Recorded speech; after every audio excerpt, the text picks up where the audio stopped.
Restless. If you have restless blood and you grow more restless as the years go on and you want to get out, and when you do, you enjoy it. Dolly, if you're watching, we want you to know millions are rooting for you, us included. Good night. Now on News Channel 6 and 7, 1 year since Hurricane Helene, what Georgia leaders are doing to help farmers impacted by the storm. Plus, a local farm attraction opening its doors to visitors, how they preserved and persevered through the destruction of Hurricane Helene. And the director of the local ministry that serves the homeless in Aiken County is sharing his side of the story after several people raised concerns about the organization. And your News at 7 starts now. Live from Television Park, this is WJBF News Channel 6 at 7. Good evening, everyone. I'm Dee Griffin. Thanks so much for joining us. Now, before we get to the big stories of the day, we want to join Chief Meteorologist Jenna Petracci because we finally got some rain, but thank goodness we did not get the projected Imelda. Thank goodness. Yeah. Umberto did us a big one by forcing Imelda off, but like I said earlier, I'm still concerned about her spinning the block and coming back. I know, and I don't blame you because it is a little too close for comfort, but I am here to reassure you that we will not have any direct impacts from Imelda. All that we're seeing is this light rain, a light breeze as well out of the north, and you can see over the past 24 hours, a lot of places stay dry. Trace amounts of rainfall around Evans and Augusta. Notice where you're seeing the green. That's where some places down towards the southeast picked up around an inch of rain. But that's about all that we saw from Imelda so far. And you can see here on Live Viper 6, just some very, very light rain. We're talking mist and drizzle, primarily north of I-20. The rest of the CSRA is just dealing with this blanket of cloud cover. This is our Terry Libbert Hyundai Skyview cam in Augusta. Very damp out there as we've had the rain on and off throughout the day. We did pick up on 0.03 inches of rain. That added to our monthly total. We're at least getting close to around 3/4 of an inch, but it has been super dry lately. We had a low of 69, well above average, but then we only climbed up by 6 degrees in the afternoon, made it to 75, well below normal. And right now those temperatures are around the 70-degree mark, even some upper 60s in McCormick, 72 in Wrightsville, 69 in Edgefield, 68 in Saluda. Dew points pretty much matching the temperatures, so a whole lot of moisture around with winds coming out of the north. The sustained winds are only up to around 10 to 12 miles per hour, and then the gusts are occasionally up to around 20 to 25, 21 right now in Louisville, 20 in Washington, but the winds are not a big issue whatsoever. And for the rest of tonight, a light northeast breeze, temperatures around 70, cloudy with drizzle and mist, and then just a 20% chance of rain on Tuesday. Back to sunshine on Wednesday with temperatures staying on the cooler side. More details coming up, but back to you, Dee. All right, thanks so much. We'll see you again in a few more minutes. Well, it's been 1 year since Hurricane Helene ravaged through Georgia, causing nearly $6 billion in damages. Of Georgia's nearly 40,000 farms, around 25,000 faced some impacts by the storm. Atlanta Bureau Chief Arjun Seshadri explains. Georgia's Department of Agriculture says federal block grants are now in the final review stages with the U.S. Department of Agriculture. We've already seen over $500 million dispersed in Georgia of that aid, and it continues to roll out every single day, an additional aid to help our farmers and producers. And then we're working with USDA to finalize our block grant agreement. That agreement is with legal counsel at USDA, dotting the I's and crossing the T's and ensuring everything's correct. So we hope to have an announcement very soon on the dollar amount that we'll be getting here in Georgia and the work that we're doing to get that moving. The state has brought on former staff from the USDA to get the federal block grants rolling when approved to be given out to Georgians. We've invested over $300 million in state dollars in low-interest loans and grants to forestry landowners to help them clean up their property and those low-interest loans for agricultural operations. We've been able to have a private fundraising effort where we raised almost $1.8 million that we dispersed to farm families across the state. So when it comes to Hurricane Helene, the largest damage category obviously was our timber industry. It took one of the largest hits. But in addition to that, when you look at the other commodities, poultry, pecans, row crops, our beef and dairy industries, our fruit and vegetable industry, all of them took substantial damage. But while those funds are being reviewed, Georgia farmers say their funds are drying out, especially with the rising costs of fuel, equipment, and labor, costing Georgia producers around $250 million over the 3 years. Reporting in Atlanta, Archit Seshadri, Atlanta Bureau Chief. A local attraction is back in full swing this year after Hurricane Helene cut short its season last year. Francis Floresca shows us how Steed's Dairy is recovering from the storm. This time last year, Steed's Dairy Farm was facing heartbreak as Hurricane Helene devastated the beloved community destination. Now the farm is once again welcoming families and visitors for a full season filled with laughter and joy.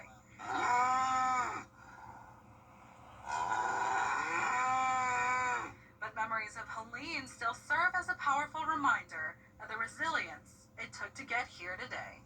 But then when I heard trees cracking, and I said, I better get to the farm. So I came up here at 6, and all my trees had fallen on the fences. The cows could have got out if they wanted to. And I had roofs missing, trees down on top of buildings. My tower up there where the slide's at, it was completely gone. So it was a big mess. Steed's Dairy Farm was slated to open on September 28 last year before Helene hit. It took around 2 weeks to clean up the farm before it opened up on October 12. And even as the farm opened up, people were still weary from the storm. I just wanted people to have a place to release some of the tension that they felt during Helene. So we just went ahead and opened up as soon as we could, even though we had some things we still had to do. It was pushed over, and where you see that, where that tractor's at, all that, it was just leveled out. I've never seen anything like it. And I don't think it'll ever happen again in my lifetime. But and I hope it never happens again. These smaller trees, you can kind of see how it just laid them over. While Steed's family farm still has some damage, Steed still looks forward to seeing smiles and families having fun. In Grovetown, Francis Floresca, WJBF News Channel 6. Steed's Dairy Farm opened Saturday and will go until November 16th. Steed expects around 16,000 guests on weekends and 14,000 students from all over the CSRA. There will be a corn maze, a cow milking demonstration, a pumpkin patch, pony cart rides, educational activities, and many other exciting activities for the family. And there will be special events throughout the season, including homeschool days and military appreciation weekend. When it comes to city parks, Augusta commissioners will consider use it or lose it. Tuesday, commissioners will get analysis of park use recorded by more than 130 cameras. The city is facing a $7 million budget shortfall next year, and shutting down underused parks is seen as a possible money saver. Absolutely, because George, what we're doing is wasting money on underutilized parks. The common sense thing to do, like us from the private sector, if it's not used, get rid of it. When you get rid of it, you're saving the money that you're not spending. But the park use was only studied during 2 months this summer, and some commissioners say that's not enough information to make a decision on closing parks. Well, tonight, an Aiken County ministry that serves the homeless is at the center of controversy. The Walking Tall Homeless Ministry in Gloverville has been operating since 2017, offering free haircuts and other services to the homeless. But some living in the area are voicing their concerns about the ministry's operations. They're accusing the organization of misappropriating funds and moving homeless people into Aiken County from different parts of the country. The ministry's director is speaking out, saying the accusations are false. One of the things we used funds for last year is we acquired 5 apartments over here next door. We have a long-term recovery program. I didn't hear anybody say anything about that. But the purpose behind this ministry is to share the gospel with those individuals and help the ones that are in there that want to recover, that want to get their lives back on track. That's where a lot of funds go. A town hall meeting is set for October 6th at Aiken Tech, where this matter will be discussed. Burnett Town's mayor and Aiken County Sheriff Marty Sawyer are expected to attend. Former South Carolina lawmaker R.J. May is in federal court today. May have a couple of programming notes to tell you about. The 11 o'clock news will air late due to tonight's NFL game that starts at 8:15. The Cincinnati Bengals are taking on the Denver Broncos. Our newscast will air immediately following tonight's game. Coming up, a 34-year-old cold case investigation in Texas has been solved. How investigators were able to find who killed 4 teenage girls at a yogurt shop when we return. Hello, I'm AJ Wofford with your Cash Free, Cash For, and Georgia 5 Evening. And we do have some drizzle and mist around tonight and again tomorrow, but overall it will be a dry week with the sun coming back out, below average temperatures. Overall, looking fantastic. I'll have your full Weather 6 forecast after this break. Transform your space with Ever made to make your world come alive. Now, your most accurate forecast with WJBF Live 5/6. Welcome back. We are under overcast skies here that you can see on our Terry Lambert Hyundai Skyview cam. A light breeze out of the northeast. This is Augusta Regional Airport. Winds are coming out of the northeast at 10 miles per hour currently, and temperatures around 70 degrees. Wind is making it feel even cooler than that. The dew points are pretty high, so it's still muggy out there with the overcast skies for everyone and some mist and drizzle being picked up across the CSRA. A little warmer to the south, 75 in Sylvania, but only 68 up in McCormick. So here's our satellite and radar. Definitely even more cloud cover to our east, a few areas of drizzle to the west, and the bulk of the widespread rain is focused along the coastline, actually still due to a stationary front more so than Imelda. So notice the storm is still parallel to the coast of Florida, so it's nowhere near us. And I know, like I mentioned, a little bit close for comfort, but Humberto here to the east of it is really going to work into our favor. So Imelda and Humberto are their twin storms out in the Atlantic, and they are going to move further into the Atlantic. Humberto is going to weaken, and Imelda is going to gain some strength. So here's the track on Humberto. It's going to miss Bermuda, thank goodness. Winds are going to be going down to around 85 miles per hour on Wednesday, making it a Category 1. Now, as for Imelda, it is going to strengthen potentially all the way up to a Category 2 hurricane. And notice Bermuda is right in that path. So there is the potential of a landfall there. We'll be watching that very closely. But you can see here it is so far away from the Georgia and South Carolina coastline, which means just a 20% chance of rain for us tomorrow. I'm not concerned about flooding or any heavy rain or storms. Then we're dry throughout the week, just a rain chance of 20% again next Sunday and Monday. As temperatures stay below average, it gets up to 84 on Wednesday. That's as warm as it gets. But other than that, it'll be really nice. We'll have lower dew points. It'll be really feeling like fall this week for the first few days of October. 66 though tomorrow morning, still above average there with cloud cover. Then some sun coming out later as we climb to around 80 degrees. Here's our future cast tonight at 8 p.m. Still some areas of very light rain. Then you can see Imelda will be parallel to our coastline tomorrow, and that's about as close as it gets. It continues to move further down towards the east, and then we'll see just a few areas of showers tomorrow. The wind coming out of the north, and then by Wednesday morning, still some lingering cloud cover, but clearing out completely by the time we get into the afternoon. So let's take a look closer to home tomorrow at 6 a.m. Some heavier downpours to the east of us around the Midlands and the coastline. Now for us, it's going to just be a few areas of light rain. Definitely nothing significant, nothing for us to worry about here. Cloud cover really not breaking until we get to around dinner time. Then we'll see a little bit of clearing, and those winds once again gusting to around 15 to 20 miles per hour, occasional gusts up to around 25, but we're definitely not talking tropical storm force winds or anything for us to be concerned about.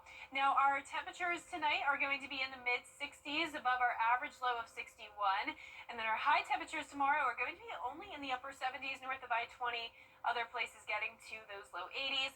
And your 10-day forecast is showing the sunshine coming back out Wednesday and Thursday, cooling down, especially with those overnight lows, all the way down to 55 on Friday morning. Then we warm up a little bit next week with very limited chances of rain. Now, you often hear our weather team talk about the track of a single hurricane, but what happens when we have two powerful storms that get close to each other, like what we're seeing now? Here's meteorologist Miller Hyatt with the answer. Have you ever heard of hurricanes dancing with each other? It sounds strange, but it can actually happen. It's called the Fujiwara effect, a rare weather phenomenon. Looking at the Fujiwara effect, it happens when you have two tropical cyclones within 900 miles of each other. And when you have those cyclones at the same strength, such as a Category 1 hurricane, they rotate around a center point, like dancers spinning around each other. Eventually, they'll drift apart. But in some cases, they can merge. When one of the cyclones is much stronger, a Category 5 hurricane can absorb a weaker Category 1 into its circulation. And that's the Fujiwara effect. Well, that's cool when they dance around together. A controversial question on the ballot. We have a look next. It's time to update that old tub with that. On where people prefer to vacation. We'll have the details after the break. It's traumatizing when you have a sick child. Then you are tired, very, very tired. The doctors told us, you are a part of the medical team.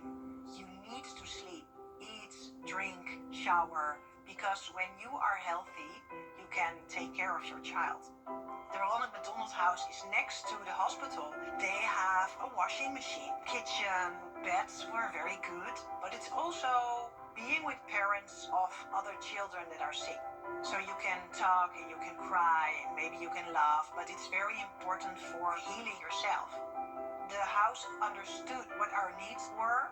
There was someone that gave you a hug, cup of tea, and that's very important, just to have someone who is taking care of you a little bit.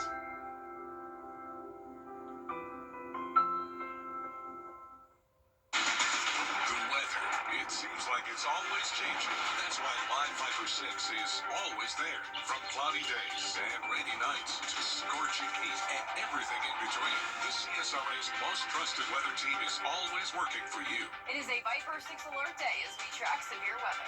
So when the weather changes, always stay prepared. Anywhere, anytime. The Live Viper 6 weather team is coverage you can count on for the entire CSRA. WJBF News Channel 6 proudly presents Salute to Service, sponsored by the Mike Costello Law Firm. Would you rather travel to a new destination for every vacation or the same place you've been before? Well, new research from Apple Vacations found that 1 in 3 Americans say they're embracing repeat traveling. The survey showed that repeat travelers need to feel deep connections with the local community. In fact, 65% of repeat travelers or visitors report feeling like locals in their favorite vacation spots. I could see that.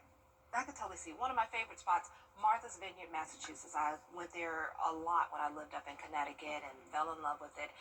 It's getting too crowded now, but we like to go back to Charleston a lot, Hilton Head, so I don't know. But I have a friend who's on Facebook posting her current travels in South Africa, and I'm texting her like, save me that information. It looks phenomenal. Oh, I bet. She's having a great time. Yeah, you know, I feel the same way with like local spots, but I will say when it comes to like out of country travel, like Yeah. overseas, I don't think I could like do the same place twice. place, I need to like spend my money going to Yeah. somewhere new, but And that is important. We love Italy. My family, we had a great time in Italy. But also we did a Mediterranean cruise years ago. oh, I'd love that. And like there were some great spots. Yeah, because you hit multiple spots. Yeah, with that, Croatia. so. Croatia is amazing.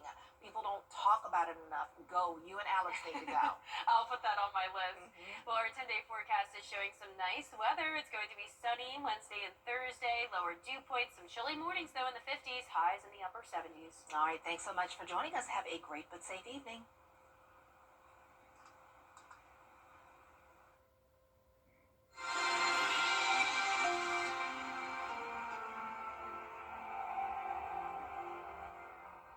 When you get approached from somebody about